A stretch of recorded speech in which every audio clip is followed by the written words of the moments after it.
Shalom, saudara yang kasih Tuhan Yesus Kristus. Umat Allah yang rindu untuk selalu diperlengkapi dengan firman Allah lewat program Bible Study CK7 yang tentunya sangat memberkati kita semuanya. Nah, menyambung pertemuan kita kemarin tentang rangkuman kitab Keluaran. Kemarin saya sudah sampaikan rangkuman pertama, itu dari pasal 1 sampai yang ke-11, bagaimana orang Israel tertindas di Mesir. Lalu Allah mempersiapkan pembebas yaitu Musa.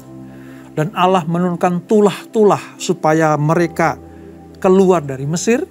Maka di bagian yang kedua ini kita akan melanjutkan bagaimana Tuhan mempersiapkan orang-orang Israel untuk keluar dari Mesir supaya mereka betul-betul terbebas dari perbudakan di tanah Mesir. Nah, sebelum kita membahas lebih jauh, saudara, mari selalu kita minta Roh Kudus tuntun kita. Kita selalu minta Tuhan melawat kita, supaya apa yang kita pelajari itu betul-betul bukan hanya sekedar pengertian, tetapi kehidupan lewat kebenaran firman Allah ini masuk dalam kehidupan kita semuanya. Mari kita hampiri Tuhan, minta Roh Kudus melawat kita. Haleluya Yesus, haleluya Yesus. Terima kasih buat anugerah-Mu Tuhan. Terima kasih buat lawatan-Mu. Terima kasih Yesus. Kau sungguh baik, Kau sangat baik, Kau teramat baik dalam hidup kami. Kami bersyukur buat lawatan-Mu Tuhan. Kami bersyukur buat kebaikan-Mu.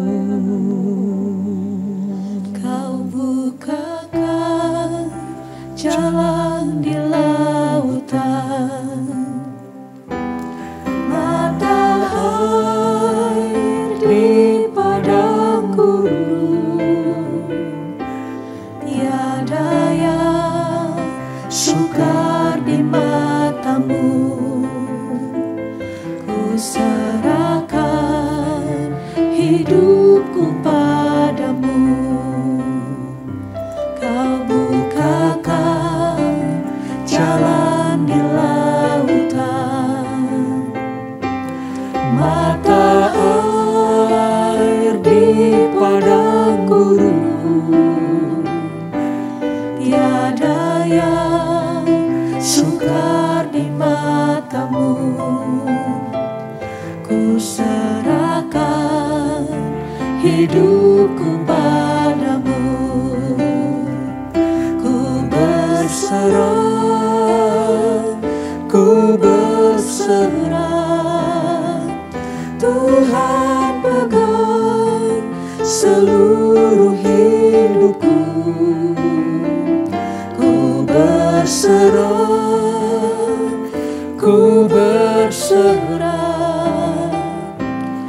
ku tahu Tuhan baik bagiku. Amin Tuhan. Allah yang luar biasa bagi kami. Kau bukakan jalan di lautan, mata air di padang gurun, tiada yang sukar di mata-Mu. Ku serahkan hidupku padamu.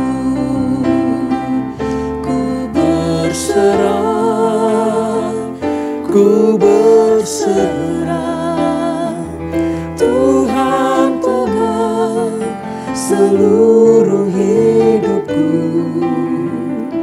Ku berserah, ku berserah. berserah. Ku tahu Tuhan baik bagiku. Ku berserah, ku berserah. Tuhan pegang seluruh hidupku. Ku berserah, ku berserah. Ku tahu Tuhan baik bagiku. Ku berserah, ku berserah. Tuhan pegang seluruh hidupku.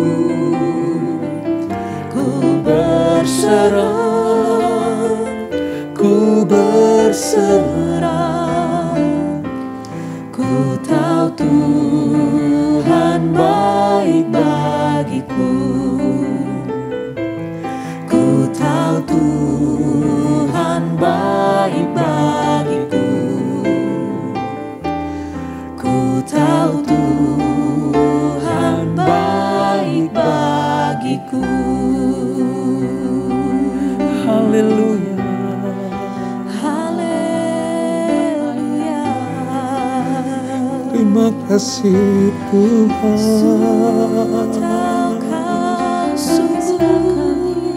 Kau sungguh baik bagi kami.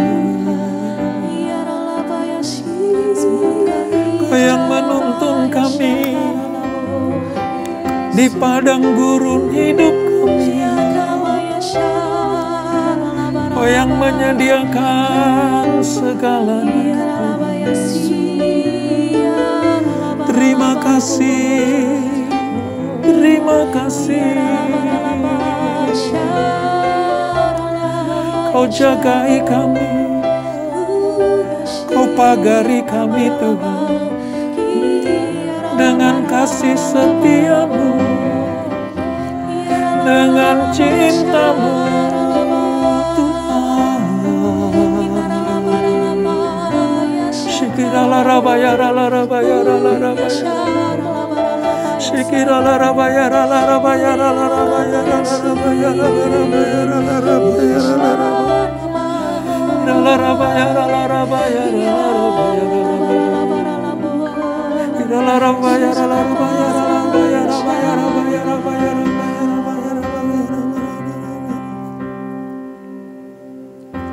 Siapakah aku ini Tuhan? Jadi biji matamu. Dengan apakah ku balas Tuhan selain puji dan sembahkan?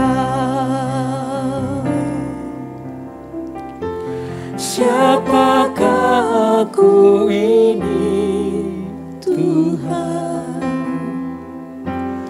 Jadi biji matamu.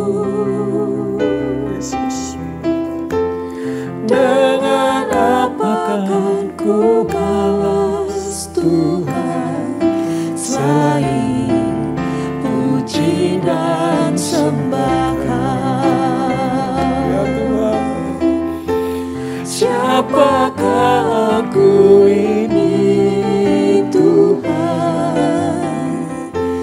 Jadi biji matamu. Dengan apakah ku balas Tuhan selain puji dan sembahkan? Siapakah aku ini Tuhan? Jadi biji matamu. Dengan apakah ku balas Tuhan selain puji dan sembah?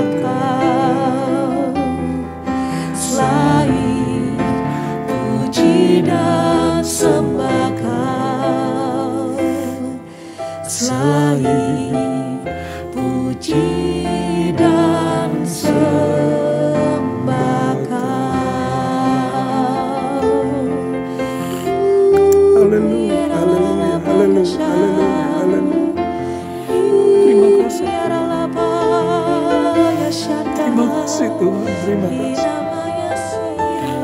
Terima kasih Tuhan, terima kasih. Terima kasih Yesus. Terima kasih Bapa. Engkau jadikan kami biji mata-Mu. Umat yang dipilih. Umat yang dijagai Tuhan. Umat yang dipagari dengan kasih setia-Nya. Umat yang selalu dilimpahkan kebaikan-kebaikan Tuhan untuk kami semuanya. Terima kasih Bapa. Seperti Engkau mendengarkan teriakan orang Israel di Mesir. Dan Engkau merancangkan sebuah pembebasan yang luar biasa di kitab Keluaran. Demikianlah kasih Bapa yang tidak pernah berhenti untuk anak-anaknya yang tertindas. Anak-anak yang mengalami masalah. Anak-anaknya yang diizinkan untuk diuji. Bahkan mungkin dicobai oleh si iblis. Bapa yang tidak pernah berhenti untuk mengawasi anak-anaknya dengan kasih setia. Dan Bapa yang menolong untuk mengeluarkan dari setiap kesukaran dan kesulitan hidup anak-anaknya. Terima kasih Bapa. Terima kasih Tuhan Yesus. Terima kasih Roh Kudus untuk lawatan-Mu. Kami akan melanjutkan pembelajaran kami dalam rangkuman kitab Keluaran yang kedua ini. Di mana bangsa Israel Tuhan izinkan keluar dari Mesir untuk melewati padang gurun kehidupan. Sebelum mereka masuk ke tanah perjanjian. Urapi kami Tuhan, urapi hamba-Mu menyampaikan pesan-pesan ini. Roh Kudus bekerjalah. Di dalam nama Yesus. Mari yang siap merenungkan firman Tuhan, sama-sama kita katakan amin, amin, amin.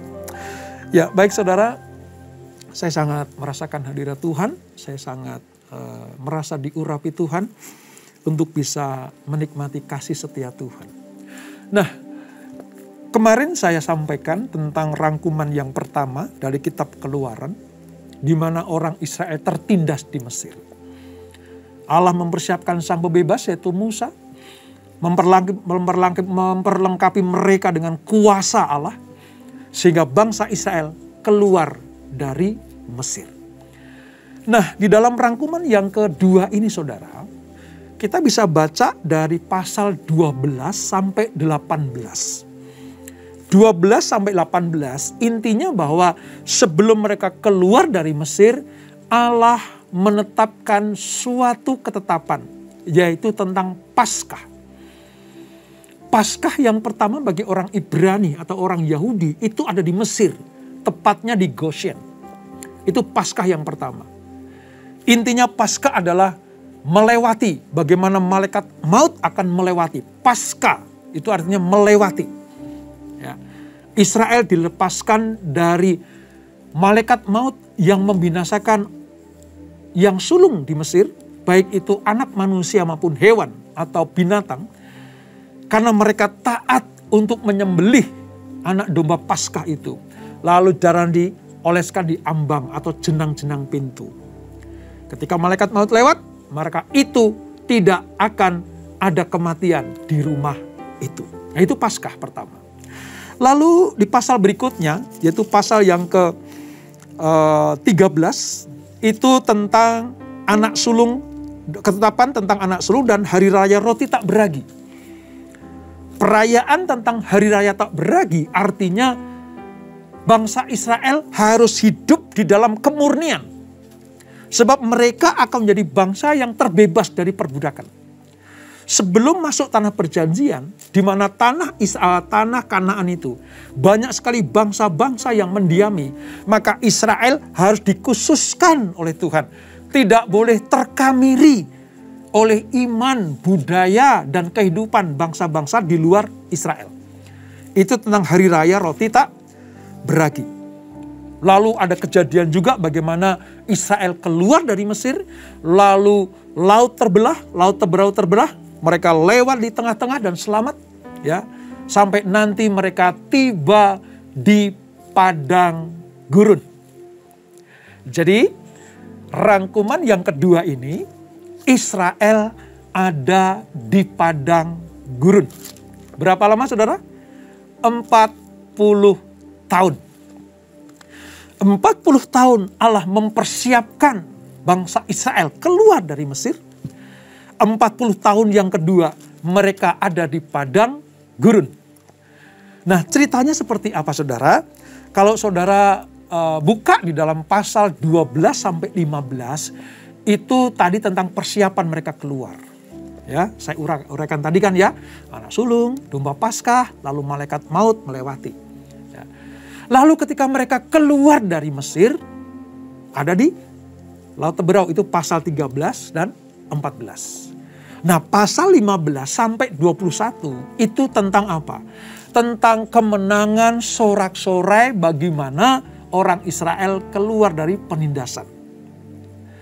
Nah, saudara tahu, mengapa Allah mengizinkan bangsa Israel harus melewati padang gurun terlebih dahulu? Mengapa tidak langsung saja bangsa ini dibawa masuk ke tanah perjanjian? Kok Allah tega-teganya memutar mereka lewat padang gurun? Banyak tujuan, saudara. Banyak maksud Allah. Tapi saya rangkum lewat beberapa hal saja. Yang pertama, mengapa bangsa Israel harus melewati padang gurun bahkan 40 tahun lamanya? Tuhan ingin mempersiapkan bangsa Israel menjadi bangsa yang merdeka. Terlepas dari pengaruh budaya Mesir. Karena selama 430 tahun, pola pikir, cara mereka hidup, itu ada di dalam pola pikir, cara hidup budak. Nah, sementara mereka ditetapkan jadi anak Allah, anak Bapa. Maka satu-satunya cara untuk bisa melarutkan atau mendetoksifikasi pemahaman, pikiran, budaya, cara hidup Mesir harus dilarutkan, dibuang jauh-jauh dari bangsa Israel.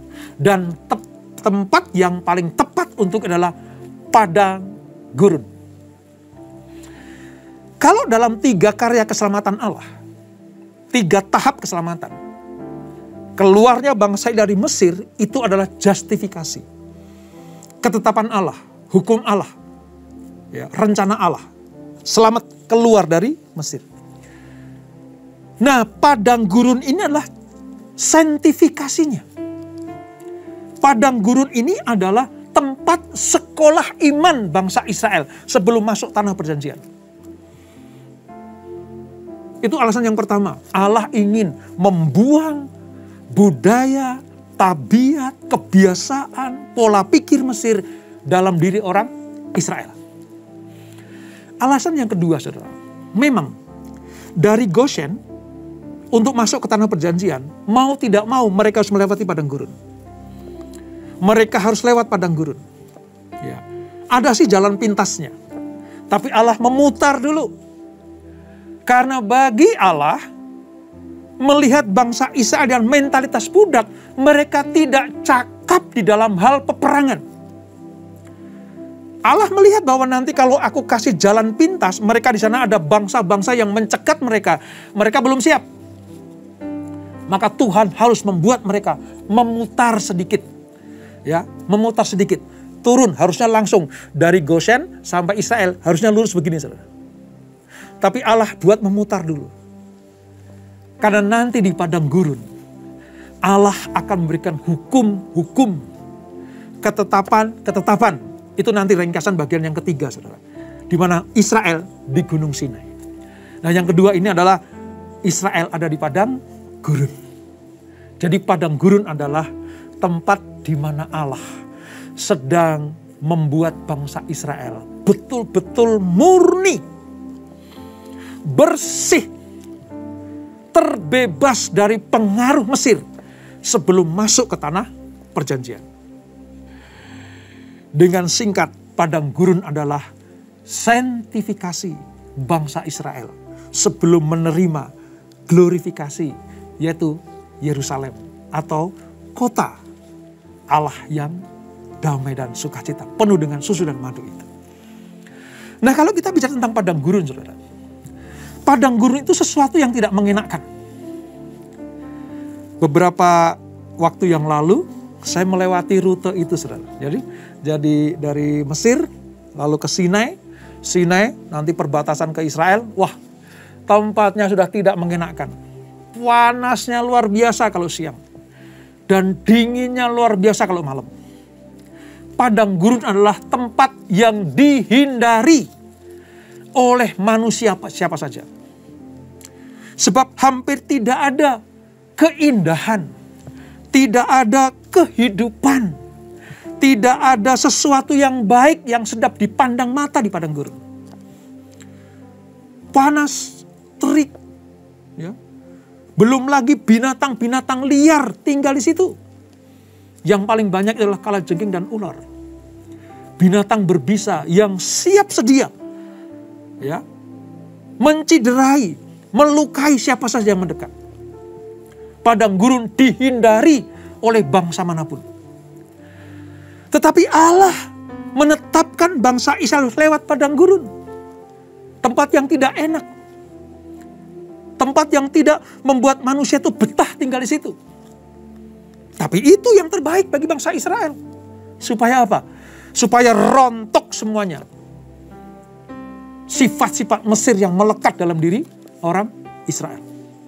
Jadi padang gurun adalah tempat di mana Allah sedang menyucikan, menguduskan, memperbaharui, membersihkan pengaruh-pengaruh dosa dari Israel yang tinggal di Mesir selama 430 tahun. Demikian pula dengan kita, saudara. Kalau saudara diizinkan masuk ke padang gurun, tempat yang kita hindari, tempat yang tidak kita sukai, tempat di mana manusia tidak suka tinggal di situ. Tapi kalau Tuhan izinkan kita masuk padang gurun, saya mau katakan begini. Setelah padang gurun, ada tanah yang penuh dengan susu dan madu. Artinya, saudara jangan lari dari padang gurun. Saudara jangan keluar dari rencana Allah di padang gurun hidup kita. Sebab Allah punya rencana yang luar biasa. Nah, saudara tahu, dari pihak orang Israel menganggap padang gurun itu adalah tempat penyiksaan. Bagi orang Israel, padang gurun itu tempat penghinaan. Bagi orang Israel, padang gurun tempat yang tidak layak mereka tinggali. Tapi di kacamata Tuhan, padang gurun adalah tempat pemulihan dimulai. Dari kacamata Tuhan, padang gurun adalah tempat di mana rencana Allah akan bersegera dinyatakan. Oleh sebab itu, kalau rasa-rasanya saudara sedang tinggal di padang gurun permasalahan hidup saudara, setelah percaya kepada Yesus, kok hidupku justru makin sulit ya? Setelah aku percaya kepada Yesus, kok makin berat ya hidupku? Saya mau katakan, sama seperti orang Israel setelah keluar dari Mesir, tidak serta-merta masuk ke tanah perjanjian, harus lewat padang gurun. Demikianlah kita setelah percaya kepada Yesus, kita menerima justifikasi dari Yesus. Maka sanctifikasi, pengudusan, penyucian, ya, itu harus terjadi dalam hidup kita. Mengerjakan keselamatan yang Tuhan berikan buat kita, supaya kita layak masuk ke tanah perjanjian. Nah, ada satu janji Tuhan, saudara, yang harus kita perhatikan ketika kita ada di padang gurun. Ketika bangsa Israel ada di padang gurun. Apa itu? Tuhan tidak pernah meninggalkan umatnya. Ketika kita percaya kepada Yesus, Dia berjanji akan menyertai kita. Karena pada masa-masa padang gurun, masa-masa kesulitan, masa-masa kita sedang didetoksifikasi Tuhan, supaya kita hidup benar, murni, tidak bercacat dan bercela. Kita tidak sanggup menghadapinya sendirian. Iblis tidak berdiam diri Untuk apa? Menyeret kembali bangsa Israel untuk kembali ke Mesir. Iblis tidak pernah berhenti untuk menggoda Israel supaya mereka balik kembali ke Mesir. Dan itu terbukti, saudara, dengan apa? Sungut-sungut mereka. Ketika mereka sudah menyeberang Laut Teberau, tiba-tiba ada ujian pertama. Apa itu? Air. Air sulit didapatkan. Mereka bersungut-sungut. Ya, sungutan mereka sampai kepada Allah. Dan yang membuat Allah sedih adalah mereka pengen balik ke Mesir. Jadi kemampuan orang Israel tinggal di padang gurun itu harus ada di dalam tuntunan Tuhan. Dan Tuhan tidak pernah meninggalkan umatnya di padang gurun. Sama seperti saudara dan saya. Kalau Tuhan sedang menguji kita, kalau Tuhan izinkan kita masuk ke padang gurun, saudara harus tahu persis, Allah tidak pernah meninggalkan kita. Kita cakap menanggung segala sesuatu. Karena tangan Tuhan selalu bersama dengan kita. Nah, kalau kita sudah keluar dari perbudakan dosa, lalu kita masuk ke padang gurun permasalahan, lalu kita bilang, Tuhan, aku mau balik lagi ke sana. Ternyata padang gurun itu sulit. Padang gurun itu nggak enak. Padang gurun itu bosen, membuat manusia bosen. Selalu ada di dalam penderitaan. Tuhan, aku mau balik ke dosa saja. Toh nikmat di sana. Saya mau katakan, jangan sekali-kali keluar dari rencana Allah. Dan jangan sekali-kali keluar dari padang gurun sebelum Allah menuntun kita masuk ke tanah perjanjian atau tanah yang penuh dengan susu dan madu. Tetap setialah di dalam prosesnya Tuhan. Tetap setialah di dalam ujian-ujian yang Tuhan izinkan. Bahkan toh misalnya nanti ada pencobaan-pencobaan di mana iblis akan menawari kita untuk kembali ke Mesir. Jangan pernah ambil itu, saudara. Saya mau katakan begini, bangsa Israel banyak binasa di padang gurun karena tidak mau mengikuti jalan-jalan Tuhan. Rangkuman yang kedua dari kitab Keluaran ini adalah ketika bangsa Israel ada di padang gurun, di mana mereka mendapatkan penyertaan Tuhan. Yang pertama, penyertaan Tuhan. Yang kedua, Tuhan memberikan hukum-hukumnya, peraturan-peraturannya. 10 perintah Allah dalam 2 loh batu Musa itu Tuhan berikan di padang gurun, yaitu di tempat gunung Sinai, yang besok akan kita pelajari. Tahap yang ketiga, ketika mereka di dalam kitab Keluaran. Pelajaran apa yang dapat kita petik, saudara? Tetap setialah kepada Tuhan. Tetap setia kepada Tuhan.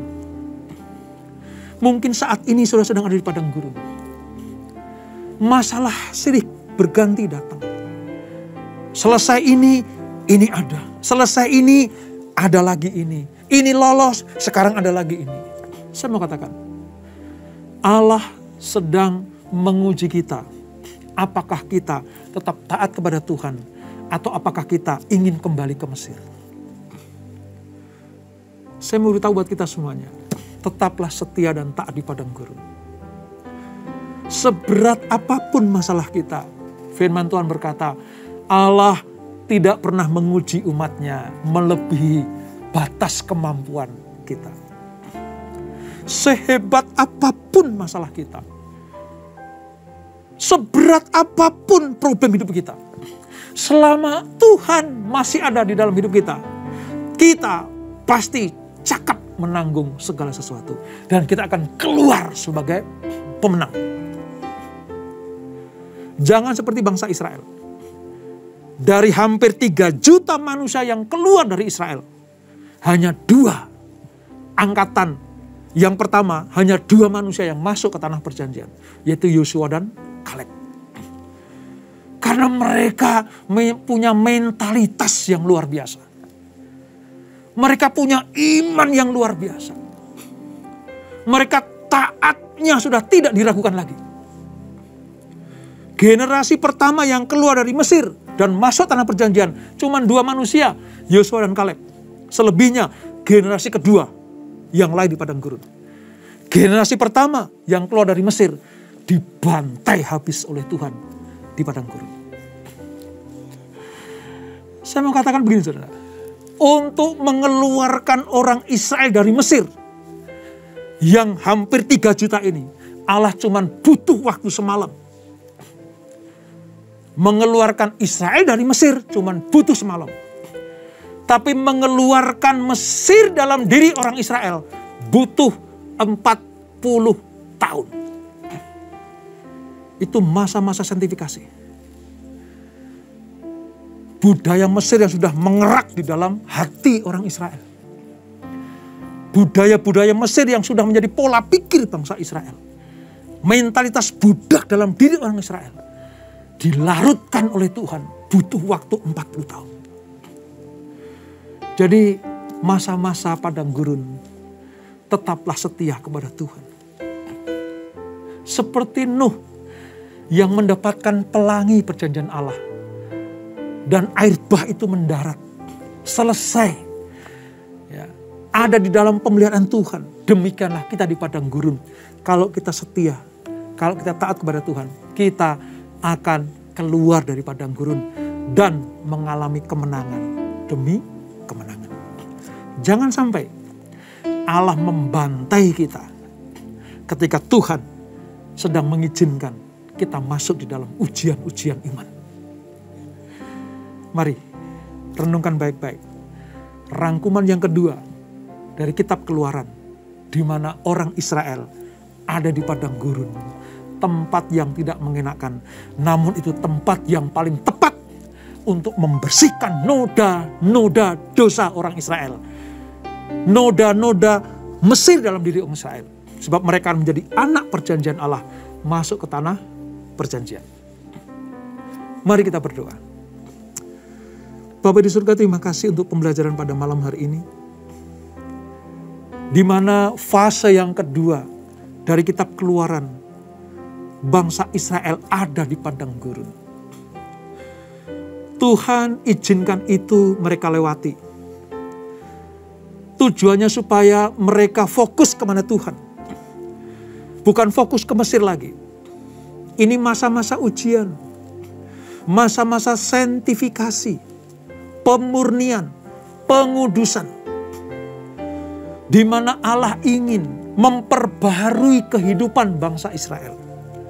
Satu-satunya cara harus lewat padang gurun. Demikianlah kami ya Tuhan.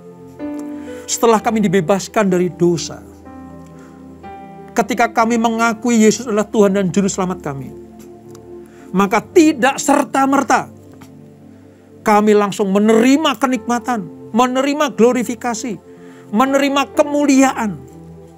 Tapi ada step yang harus kami lalui, yaitu sanctifikasi.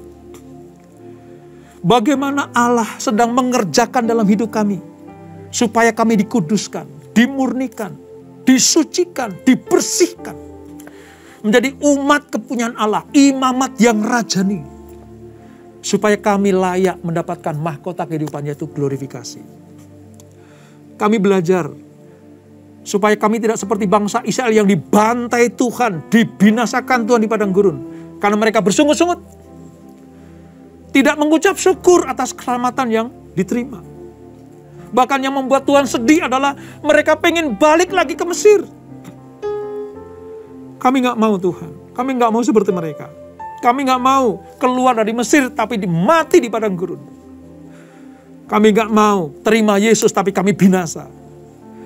Kami mau lulus dari padang gurun kehidupan ini. Kami tetap mau berpegang kepada tangan Tuhan. Sebab kami tidak sanggup berjalan sendirian di padang gurun hidup kami. Kami percaya janji Allah bahwa Tuhan akan memberikan kemenangan demi kemenangan. Dan Tuhan berjanji, sekali-kali Dia tidak pernah meninggalkan kami. Buat apa Tuhan mengeluarkan kami dari Mesir atau padang tempat perbudakan kalau kami mau dibinasakan di padang gurun? Itulah sebabnya kami mau tetap setia kepada Engkau. Mengikuti jalan-jalan dan rencana Tuhan. Supaya kami masuk ke tanah perjanjian. Mendapatkan glorifikasi. Dengan demikian kami disebut sebagai orang-orang yang berbahagia. Kami mau lulus di padang gurun hidup kami. Kami mau keluar dengan kemenangan dari padang gurun hidup kami. Terima kasih Bapak. Berkati anak-anak-Mu.